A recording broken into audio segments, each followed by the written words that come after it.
Hello guys, welcome to Tech Trick Tutorials. How to get payment from Stripe. So, how do you activate your payments on Stripe? Well, let's just go ahead to payments and click here, payment links.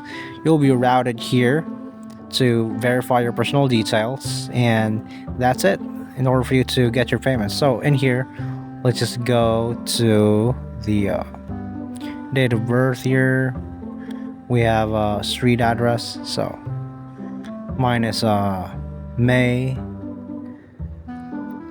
14, year 2000. Almost 25 years old now. So in here, streets, select it here. What streets are you in? Like say for Burton, let's just say in Burton. It's just an example, okay? So it's going to be showing you its zip code immediately and your phone number.